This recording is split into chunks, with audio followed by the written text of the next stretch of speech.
வணக்கம் மக்களே. Big Boss season 8 இன்றைக்கி ப்ரோமோ 3 ரிலீஸ் பண்ணியிருக்காங்க. ஸோ நம்ம எல்லாருமே எதிர்பார்த்தது மாதிரி அந்த பெஸ்ட் அண்ட் ஒஸ்ட் பெர்ஃபார்மர் அந்த லிஸ்ட் எடுத்துக்கிட்டு இருக்காங்க. ஸோ எல்லோரும் லிவிங் ஹாலில் உட்காந்து அவங்கவுங்க யார் ஒஸ்ட் பெர்ஃபார்மர் அப்படின்னு சொல்கிறாங்க. சாச்சனா வந்து வர்ஷினியை சொல்கிறாங்க, நம்ம தான் தெரியுமே யாரை ஈஸியாக குத்த முடியுமோ அவங்க எல்லாத்தையும் குத்தி விட்டுருவாங்க அப்படின்னு. ஸோ ஈஸி டார்கெட் வந்து வர்ஷினி தான்.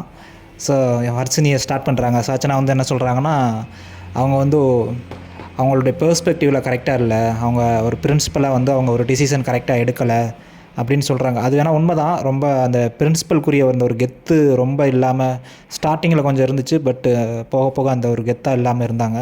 ஸோ டிசிஷன் எடுக்கிறதுல கொஞ்சம் கன்ஃபியூஸாகவே இருந்தாங்க. அடுத்து வந்து பவித்ராவும் வர்ஷினியை தான் சொல்கிறாங்க. நம்ம தர்ஷிகா அவங்களும் அவங்கள தான் சொல்கிறாங்க.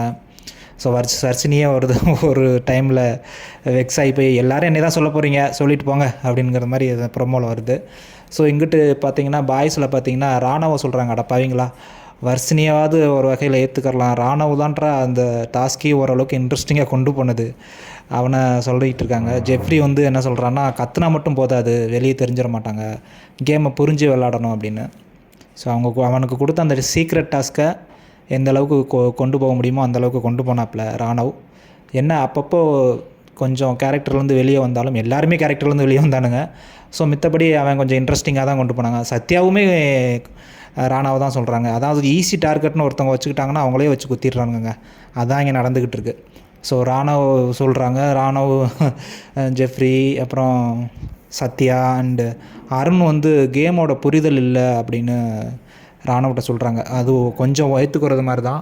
ஸோ கொஞ்சம் கேமுக்குள்ளே வந்து விளாண்டுருக்கலாம், ஆனால் கொஞ்சம் இன்ட்ரெஸ்டிங்காக கொண்டு போனால் ஒஸ்ட் பெர்ஃபார்மர் அளவுக்கு ராணவ் ஒன்றும் அதை அக்செப்ட் பண்ணிக்கிற முடியாது.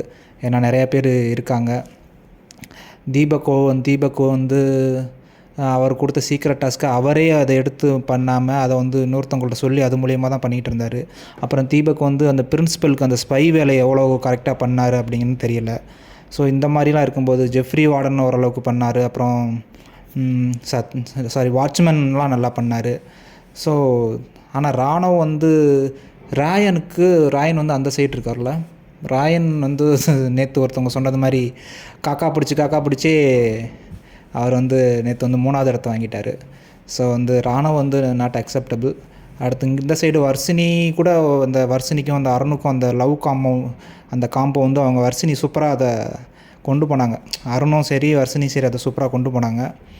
ஸோ ஓகே, 2 பேரையும் ஈஸியாக டார்கெட் பண்ணி அனுப்பிச்சி விட்டாங்க. நெக்ஸ்ட்டு யார் பெஸ்ட்டு பெர்ஃபார்மர் அப்படின்னு பார்ப்போம். இந்த ஒஸ்ட் பெர்ஃபார்மருக்கு என்ன தண்டனைனா, யார் தண்ணி சாப்பாடு எது கேட்டாலும் அவங்க தான் எடுத்துகிட்டு போய் கொடுக்கணும். ராணவும் சரி வர்ஷினியும் சரி அவங்க தான் அவங்களுக்கு போய் எடுத்துகிட்டு போய் கொடுக்கணும் அப்படின்னு சொல்லி இந்த ப்ரோமோ முடிஞ்சிருக்கு. பார்ப்போம்.